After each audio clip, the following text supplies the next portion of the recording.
All right, let's talk about some measurements. So this next section is actually really relevant because we're going to actually start to do some measurements in lab today, and we want to be able to make those measurements with precision.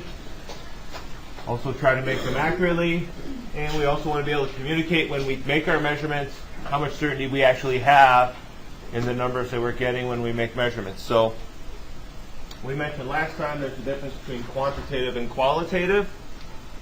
Quantitative measurements are usually more valuable because they involve an actual number associated with the measurement you make. It's not just, yes, it's big or small. It's actually this big. It has so much mass or so much volume associated with it. We can make that measurement. We're going to focus on the metric system. I'm not going to ask you to do any calculations involving the English system. Measurements aren't usually made in the English system among scientists, so you don't usually have to do conversions with them when you're working on scientific problems. So the metric system, or the international system, has some specific units when we make measurements.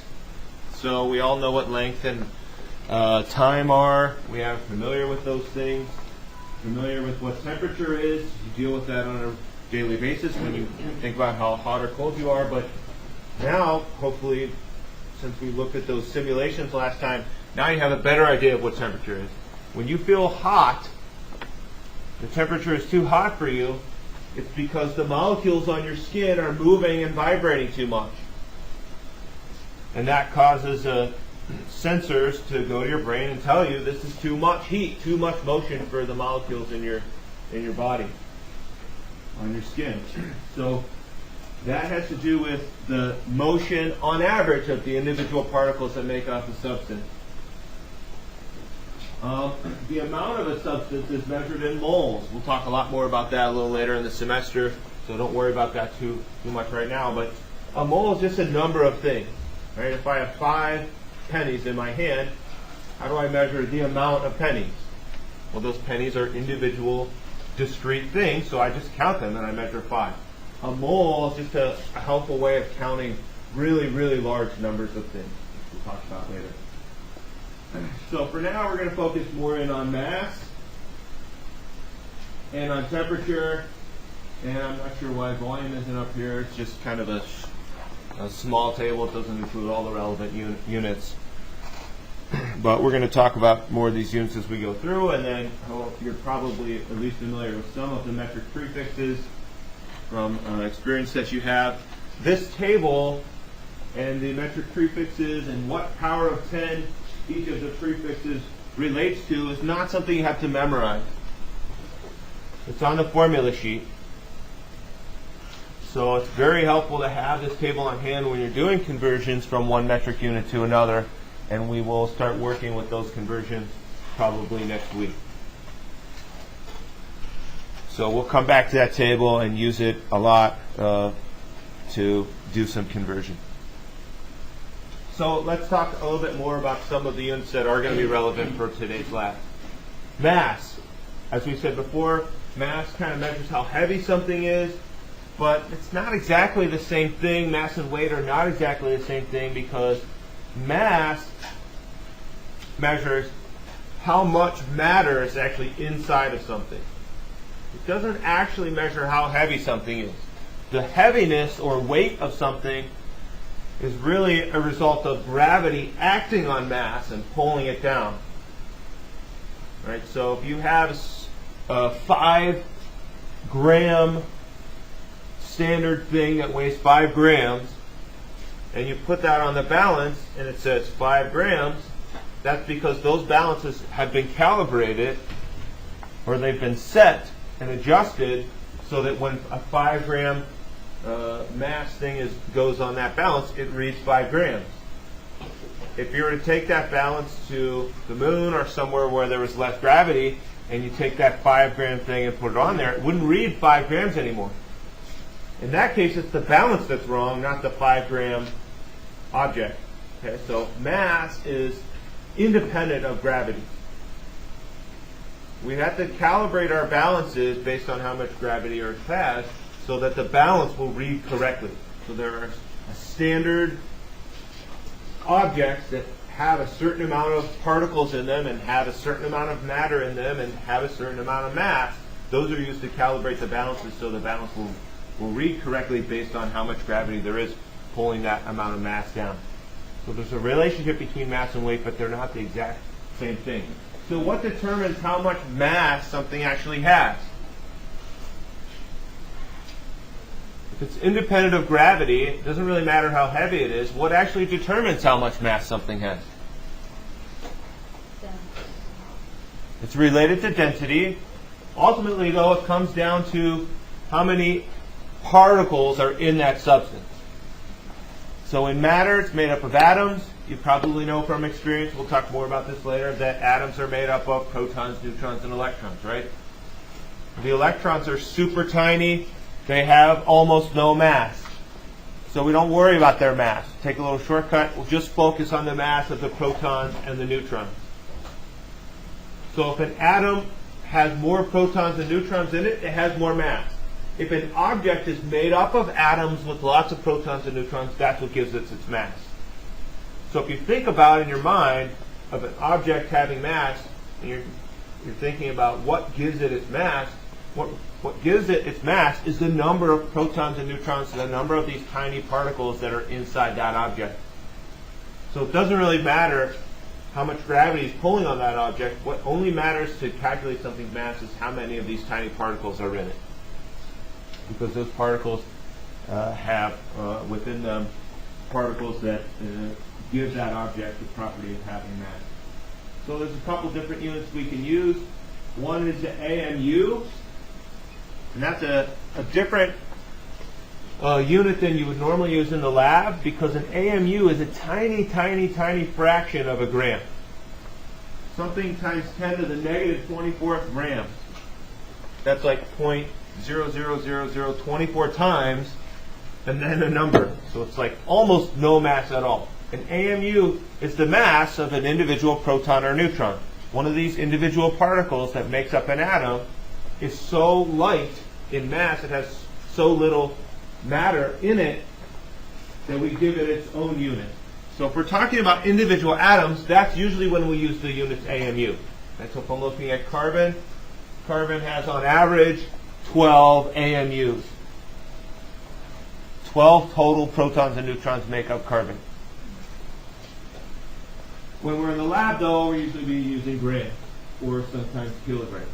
So a kilogram is 1,000 grams. In the large-scale industrial work, you'd probably be working a lot with kilograms. You'd be making a lot of material. And here, though, we deal with small amounts because we don't want to waste a bunch of material for no reason. So we work with grams or even sometimes milligrams, 1,000th of a gram. Either way, though, there is a relationship between grams and AMU. So ultimately, the number of grams of mass something has, when I put it on the balance and I measure how many grams that thing weighs, that ultimately tells me how many protons and neutrons are making up that substance. And that's what the mass is based on. So hopefully that gives you kind of a visual idea of what mass really is. It's based on how many of these tiny particles there are present in the substance. We talked about temperature. We know that temperature is a measure of how much motion there is. If you remember from those demos, those demonstrations, though, that even at any given temperature, there were some of the particles moving faster and some were moving slower. If I increase the temperature on average, they move faster. The slower ones move a little faster. The faster ones move a lot faster. But there's still a distribution of speeds where within any sample at a given temperature, not all the particles are moving at the same speed. It's really important to remember because that will explain a lot of properties for molecules and the behavior and results of chemical reactions as we move forward. But the way to measure temperature on the absolute scale is to look at the Kelvin. We talked about that. So 0 Kelvin is the lowest possible temperature. It means that there's zero motion. And starting from zero motion, which is not really possible, if you go to 1 Kelvin or 2 Kelvin, now you have a little bit of motion on average for the particles. They're moving quite slowly. And then this is the relationship. Again, you don't have to memorize this number. It's on the formula sheet. What you have to be able to do is to apply the number. So if I give you a measurement in Celsius, you should be able to convert that to Kelvin by adding 273 to it. Or if I give you a value in Kelvin, you can find the degrees Celsius by subtracting 273. Questions so far? It's pretty basic stuff. So let's look at an example here. So here we have this example. We're looking at body temperature, which is about 36, 37 degrees Celsius. There's a range. Your body is able to maintain a pretty narrow range of temperatures for your internal, the internal parts of your body. So if that range is a 1 degree difference in Celsius, it could range from 36 to 37. The difference between those two is only 1 degree difference.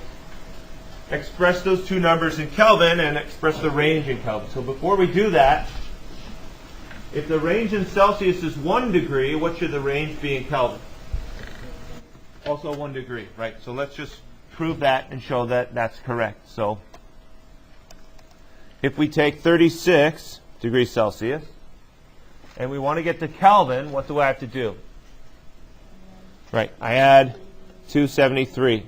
I could add 273.15, but really there's no point in adding the numbers at the decimal because I don't have any numbers after the 36.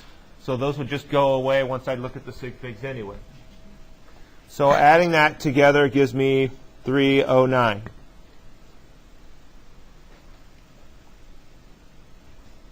If I do the same thing for the other temperature, plus 273, I get 310. So each number is much larger, but the difference is still only 1 degree difference. So if you are going from Celsius to Kelvin, you have to add 273. If you're looking at a temperature change from Celsius to Kelvin. If you are looking at a change in temperature in Celsius, that's actually the same as a change in temperature in Kelvin. That's what we just saw. The difference in temperature, the change in temperature from 36 to 37 is 1 degree change. It's the same in Kelvin from 309 to 310, also a 1 degree change. So that's kind of convenient. If you're looking at a change in temperature, if you're measuring how the temperature changes over time, as it changes by 5 degrees, it's also a 5 degree change in Kelvin. Questions about that? So that's worked out there for you.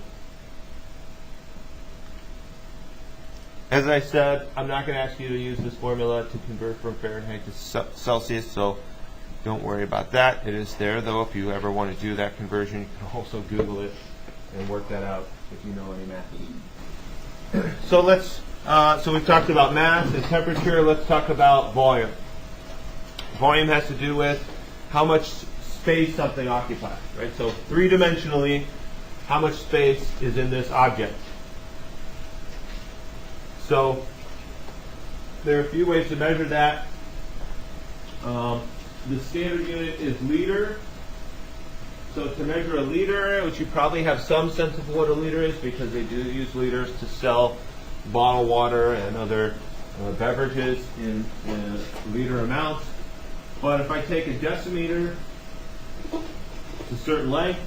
If I make that length and then the width and then the height of the cube, that cube would have 1 liter of volume. So that's how a liter is defined, by standard length, making a cube out of that length.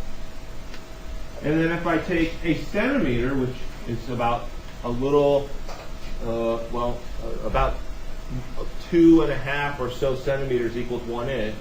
So centimeters are a pretty short distance. If I take a centimeter and I make a cube out of that, then I get a volume that's equal to 1 milliliter. So for volume, a milliliter is probably more often used, especially in medicine. You might see the unit cc. Yeah, that's a cubic centimeter. That's a centimeter cube. It's also a milliliter. Those are all also the exact same thing. So if you're delivering anything through a syringe, the syringe usually has graduations in milliliters on it. And as I said before, if you're working in industry, you might use liters a lot more. But if you're working in a research lab or a teaching lab, you're probably going to work with milliliters. So that's just how much space something occupies. Pretty straightforward. So density is a little bit trickier. Density, as we said, is mass over volume. It's how much matter, right? So now we have a better idea of what mass is. Mass is how many particles are in a substance. And now we have a visual idea of what volume is. It's how much space something takes up. So density really is just a measure of how many particles can I jam into a certain amount of space. Why is there a limit? Why is it that when I'm dealing with water molecules, if I have a glass of water, that takes up a specific amount of space? The density of water is pretty constant at a given temperature. So if I pour that water into a glass, the water molecules take up a certain amount of space. Sometimes, so when I have water in a glass, it takes up a certain amount of space. It's not really variable. It's not like on some days the water molecules get closer together and take up less space and I can fit more particles and it becomes more dense. And then on other days it's maybe just like all spread out. Why is it that water molecules have a tendency to have a certain density or be able to pack a certain amount of particles into a certain amount of space? Has to do with polarity, right?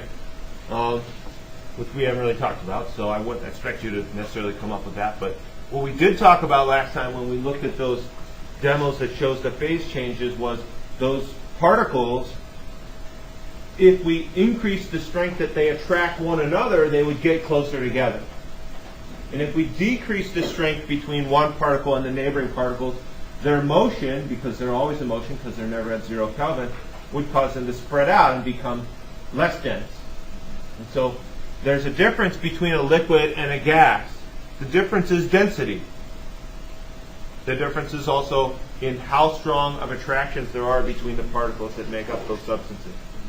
Right? So water molecules have a specific ability to attract other water molecules. The particles of water attract other particles of water with a specific strength of attraction. That pulls them to an average specific distance. So if I have a sample of water, the density is pretty much always the same. They're always able to get so close because of those attractions. What if I heat up the water? What will happen to its density? If I heat the water up, heating up, or meaning increasing its temperature, that means the water molecules are moving more. So if they're moving more, can they attract better, or do their attractions become weaker? Their attractions become weaker. So if their attractions become weaker, the water molecules are not able to pack as closely. So the density will go down. It will be less dense if the molecules are farther apart because their attractions are able to hold them together if they're moving around more. What happens to the density of the water if I decrease the temperature? It becomes more dense. The maximum density of water, actually, before I mention that, we'll talk about that. So before we do that, just talk about the units for density real quick.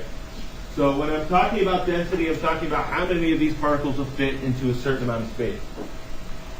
So the mass over the volume, the mass usually measured in grams, the volume usually measured in milliliters, which is the same as centimeters cubed.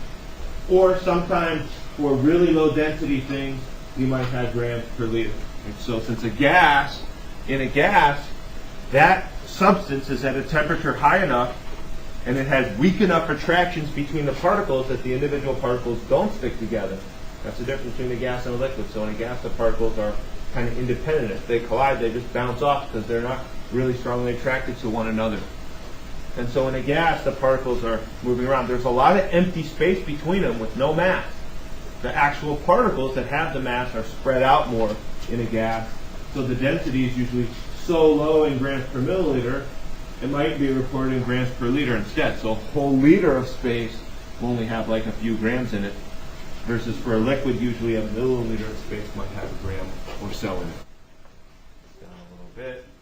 So this is just to illustrate how density can sometimes be determined based on putting a substance in another substance and seeing which substance floats. So here I've got a little block of wood floating in water. So what is the density of the wood? 0.40 kilograms per liter. So is the wood more or less dense than the water? It appears to be less dense than the water, right?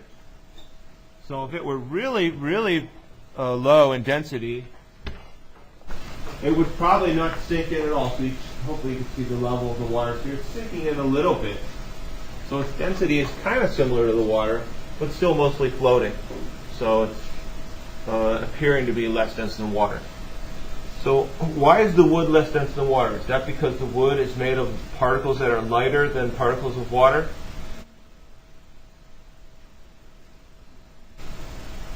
Does anybody know what elements wood is made out of? Carbon. Carbon and hydrogen and oxygen. So water is made of one oxygen and two hydrogens, right? And oxygen has a mass of about 16. Each hydrogen has a mass of about 1. So each water molecule has enough protons and neutrons in it to give it a mass of about 18. 16 plus 1 plus 1. Wood is made of long chains of carbons. And so each carbon has about a mass of 12. And so these carbons are connected to one another in these long chains with oxygens and hydrogens. Each individual molecule in the wood is really massive. It has a lot of particles in it. So the individual particles or molecules in the wood are heavier or more massive than the individual water. And so if there weren't these attractions between the particles, the wood wouldn't float. So the reason the wood floats is because, as we saw last time, the water molecules attract one another pretty well. And those attractions hold the water molecules together. And those attractions bring the molecules together and make that a dense substance, whereas the wood, there's more space between the particles. There are gaps, empty space. They're not held together as tightly, and so that creates a less dense material. So the key thing you want to think about with density is not just what is it made of, but how good are the attractions between the particles it's made of. Is it pulling it really tightly together, making it more dense, or are there weaker attractions so the particles are spread out and then it's less dense and it would be more likely to float? Is it possible to have a material that's more dense than water float on top of water? It is possible, and that's due to the attractions between the water molecules. There's something called surface tension. Surface tension is a property of a liquid where on the surface of the liquid there are attractions between the particles, right? That's what makes it a liquid rather than a gas. The particles are close enough because of their attraction. So if there are attractions on the surface, that's kind of holding these together, kind of creates a network of attraction. So sometimes a substance can be more dense, like a powdery substance if it's fluffy, even though the particles taking up space, if it's fluffy and the powder isn't like packed together tightly, there'd be air in between the particles of the powder, and it might just kind of float up here. Even though it's more dense, it might float because of the surface tension. So that complicates the question of looking at density just simply based on whether things float or not. So if I switch the material to ice, what do I expect to happen? So we know from experience when we put ice cubes in our glass that they float to the top. So here's an interesting question. Ice is made out of water. Water is made out of water. So why would water float in water? Aren't they the same substance? Shouldn't they have the same mass? Shouldn't they have the same density? If water can attract other water to a certain extent, why would some form of water float on another form of water? Yeah, there must be a difference between liquid and solid water in terms of the attraction. So that kind of leads to this question here. Which is more dense, ice or liquid water? Yeah, so we just saw the ice floating. So that tells us, I mean, it's not floating because it can't break the surface tension, right? The ice cube made it below the surface. It broke through the surface, but it was still floating near the top. So that tells us it's not the surface tension of the water that causes the ice to float. It's because the ice is less dense. So can we propose a hypothesis? So this is like, again, illustrating what we talked about last time. The ice being less dense than water is like an observation or like a law. A hypothesis would be something that explains why, right? And then if we tested that hypothesis, it could become a theory. So does anyone have a hypothesis for why ice is less dense than water? Yeah. Yeah, it's a very reasonable hypothesis. So if the ice is less dense, that suggests that the water molecules are not pulled as closely together, right? It's made out of water, so the particles of water have the same mass whether they're in liquid or whether they're in a solid. But if the solid is less dense, those particles must not be able to get as close together. I must not be able to force as many of the water molecules into a given amount of space in the ice as I can in the liquid. That is the opposite trend for what we see for every other substance. I'm not aware of any other substance that has that trend, where the solid form of the substance has the particles packed less tightly or farther apart than in the liquid. For any other substance, when you've got the liquid, right, the particles are flowing past one another, they don't have as many attractions, and then when you cool it down and it solidifies, they move slower and slower and slower, and then they form more attractions, and those attractions pull them closer together. Pretty much except for water, it's always the case that when the particles get freeze and line up and form more attractions, that pulls them closer together and it becomes more dense in the solid form than in the liquid form. So there's something very special about water, and that is that in the liquid form, the water molecules can form some attractions, but they're still flowing around. So the attractions are kind of fleeting. But when the water molecules freeze, they have to line up in a very specific way to make all the attractions that they can. And that actually causes them to separate just slightly from one another and line up to make those attractions. And that creates some empty space between them. I want to see this. This is a good picture of it. So the red here is oxygen. It's connected to two whites, one to two hydrogens. So this is like one individual water molecule. So this is like ice. The water molecules have to line up in this hexagonal shape in order for this water molecule to attract the neighboring water molecules around it with the most number of attractions possible. So each water molecule can make 4 attractions with 4 other water molecules. In order to do that in an organized way and make the most attractions, which it will do naturally when the molecules slow down, they line up and form those attractions because there's not enough speed to keep them apart anymore and their attractions pull them together. I get a lot of empty space in here. And the water molecules, because of this specific arrangement or crystalline structure, the water molecules have to separate just a little bit from where they're normally distanced apart from one another in the liquid. And so that's why if you think about an iceberg, right, they always say it's just the tip of the iceberg that you see. Everything else is below the water. Well, the ice and the water have very similar densities. It's not a big difference. It's just that slight distancing of the molecules when it freezes causes the density to be just slightly less. So it does float, but only a little bit above the surface of the liquid. Any questions about that? Yeah. Yes? If you add salt into the water before you freeze it, will this make the crystallization, will disrupt that structure?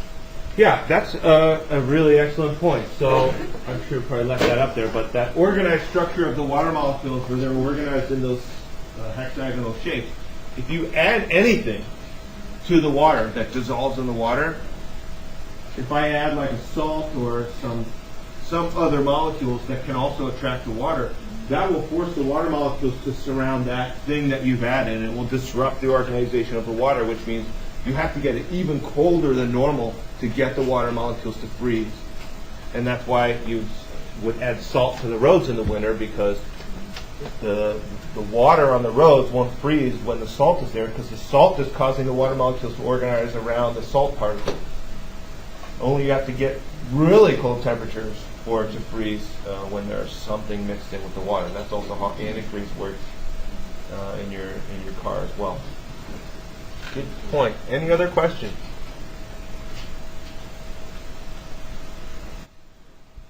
Okay, so now we can explain why ice floats on water, and you can explain that to your families, and they'll be in awe. All right, so let's look at a calculation involving density. So here we have a container with a certain volume. It's measured in cubic centimeters, which is the same as a milliliter. And we weigh it, and it's found to have 124.6 grams of mass. So that's just an empty container. So this container has nothing inside of it. It's been evacuated with a vacuum, and all the air has been pulled out of it. Then we're going to fill that and reweigh it, and we find that the mass goes up. So we want to measure the density of the gas itself. So if we want density of the gas, we need the mass of the gas over the volume of the gas. Just the gas, not the container. So we need those two things so we can divide and get the density. So how do I get the mass of just the gas? Right, I'm going to subtract. So the grams of the gas is going to be equal to the grams of the container plus the grams of the gas minus the grams of the container. Right, I'm going to take everything and then subtract out the container part of it just to see what the mass of the gas is. So that's going to be 126.5. That's everything, the container and the gas. And I'm going to subtract 124.6. So what I like to do anytime I'm adding or subtracting, which isn't really that often in chemistry, I like to line up the decimal places so I know when I get the significant figures correct. So 126.5 minus 124.6. So I have information in this column. I can subtract a 6 from a 5 and have some idea what the answer is. Should be a 9. And I have information in these other columns too, so I should have some significance in any number that comes from subtracting in those columns. So I get 1.9. So here's a situation where I end up with two significant figures. I have numbers in two columns that I have some information about. I can't say anything about what comes next after the 9 because I don't have any information in those columns. So the mass of the gas is 1.9 grams. What's the volume? Well, it should be the volume of the container, because the container, when I put the gas in it, the gas will fill up that container. That's how gases behave. So I can put that here, 9.850 times 10 to the second milliliters. I personally like milliliters better than centimeters cubed. I'm just more comfortable with it, but you can use either one since they mean the exact same thing. Then I'm going to plug that into my calculator, and I still want to think about significant figures. There are some slides on that we're still going to talk about. So 1.9 divided by 9.850 times 10 to the second. I encourage you to plug this into your calculator now to make sure that you're using your calculator properly. What you should get is 0.00192894. Your calculator doesn't know about significant figures unless it has a significant figure mode, which some calculators do, which is cool, but mine doesn't. So I have to decide how many of those numbers my calculator gave me are actually known to some degree versus completely bogus.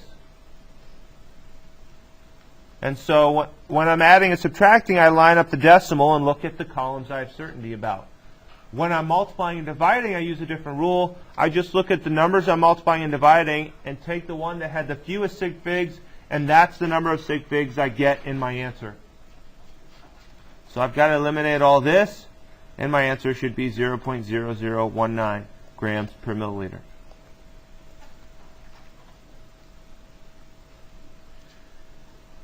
If you didn't get this number in your calculator, it's probably because of the way you treated the times 10 to the second power.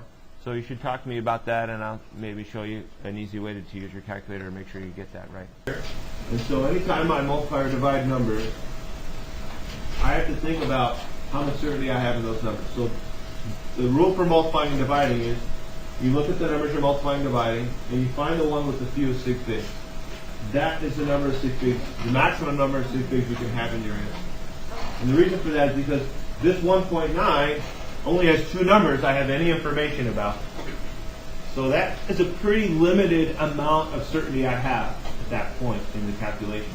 I can't have a limited amount of certainty and then later say, oh, I have all these numbers I have certainty and information about. That's not right, because these numbers they're totally unknown numbers. These numbers come from my calculator assuming that there are zeros after that 9, but I don't know what comes after that 9, so I can't have any confidence in those numbers. Any other questions about that one? Yes? So what about the zeros after? You mean these two? Yeah. They're not significant. So we're going to talk about all the rules in detail, but the one rule says when you see a number or when you write a number, any zeros, regardless of where the decimal is, if your zeros are to the left of the first non-zero digit, they're not ever considered significant. So I've got these 3 zeros, and they are not significant digits. I limited my number to 2 sig figs because the 1 and the 9 are the 2 significant digits. So another way of writing this would be to write it in scientific notation. So I could go 1.9 times 10 to the minus third grams per milliliter. So when you see how these zeros disappear and are not important when you write the number in scientific notation, that maybe helps to show that they're not significant and that they don't really give the number any meaning other than as placeholder. Right. So you need them here to show that it's not 19, it's 0.0019. But they're not significant because if you put in scientific notation, you don't have to show them. Any number in scientific notation, any number that's written in scientific notation, that's the convenience of it. It's great for sig figs, because if I have a number in scientific notation, all the digits shown are significant, no more, no less.